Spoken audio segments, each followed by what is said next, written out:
ప్రస్తుతం BRS MLC Kalvakuntla Kavitha Mancherial పర్యటనపై ఆ పార్టీ అధిష్టానం నిఘా పెట్టింది. పార్టీ నేతల హాజరుపై ఆరా తీసింది. సొంత మీడియా ప్రతినిధులతో పర్యటన మొత్తాన్ని చిత్రీకరించాలని ఆదేశించింది. న్యూస్ అవసరం లేదు, కవిత వెంట ఎవరెవరు ఉన్నారో వివరాలు ఇవ్వాలి అని హైకమాండ్ ఆదేశించినట్లు తెలిసింది.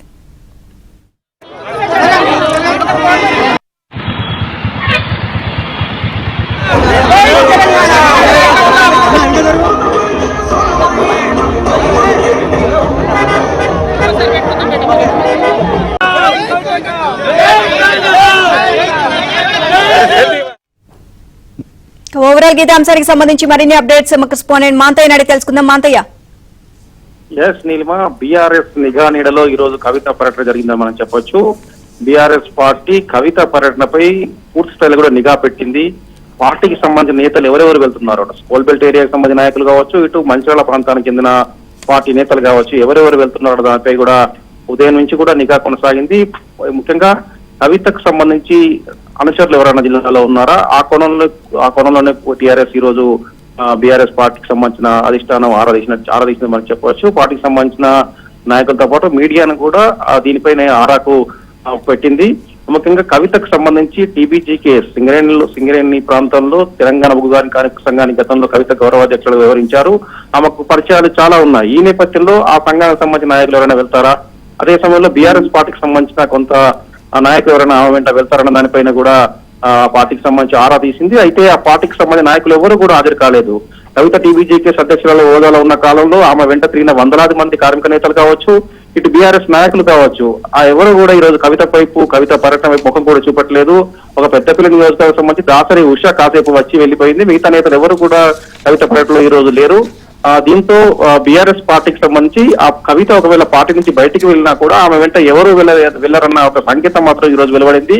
అదే సమయంలో చిట్చాట్ సందర్భంగా పార్టీలో జరుగుతున్న పరిణామాలు, తనకు జరుగుతున్న అవమానాలపై కొంత కవిత ఓపెన్ అయ్యారు.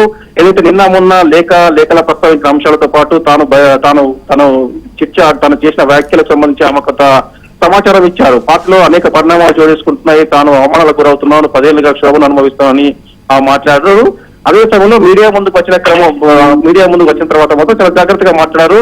బీఆర్ఎస్ పార్టీకి సంబంధించి ఎలాంటి ప్రస్తావన లేకుండానే ఆపరేషన్ కగార్ను ప్రస్తావించారు. భారతీయ జనతా పార్టీ తన ఆగ్రహాన్ని ఆపరేషన్ కగార్ను ప్రస్తావించడం ద్వారా కవిత మరోసారి కగారు తప్పడంతో పాటు నంబాల లాంటి మావోయిస్టుల లేదా మృతదేహాలను కూడా ఇవ్వకుండా బీజేపీ ప్రభుత్వం నిరంకుశంగా వ్యవస్థని చెప్పడం జరిగింది. మరోవైపు కాంగ్రెస్ పార్టీ, అధికారంలో ఉన్న కాంగ్రెస్ పార్టీ రాష్ట్రంలో దళిత వ్యతిరేకత కనిపిస్తోంది. డిప్యూటీ సీఎం బట్టి విక్రమార్కను కింద కూర్చోబెట్టి యాదాద్రిలో అవమానించారు.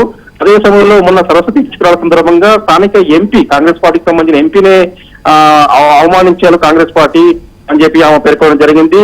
అదే సమయంలో పుష్కరాలకు కూడా తనను ఆహ్వానించని చెప్పి కూడా కవిత ప్రస్తావించారు. మొత్తానికి కూడా కవిత చిట్చాట్ చేసే సందర్భంలో మాత్రం సంచలనాలు చెప్తా ఉన్నారు, తన మనసులోని మాటలు ఓపెన్ అవుతున్నారు. మీడియా ముందు మాట్లాడే విషయంలో కొంచెం జాగ్రత్తగా వివరిస్తున్నారు. ఈ రోజు మీడియా ముందు ఏదైనా సంచలనం ప్రకటన చేస్తారన్న కూడా ఊహానాలు వెలువడ్డాయి. అయితే అవేమి లేకుండానే కవిత ప్రసంగం ముగిసింది. ఆపరేషన్ కగారు, దళిత వ్యతిరేకత, అటు బీజేపీ ఇటు కాంగ్రెస్ పై విమర్శ చేయడం ద్వారా కవిత ఈ రోజు పర్యటన ముగిసింది. మొత్తానికి కూడా కవిత మాత్రం ఒక విధమైన ఆవేదనతో, ఆగ్రహంతో పార్టీ అధిష్టానం మీద ఉన్న విషయం స్పష్టమైంది. నీలిమ. Right, thank you.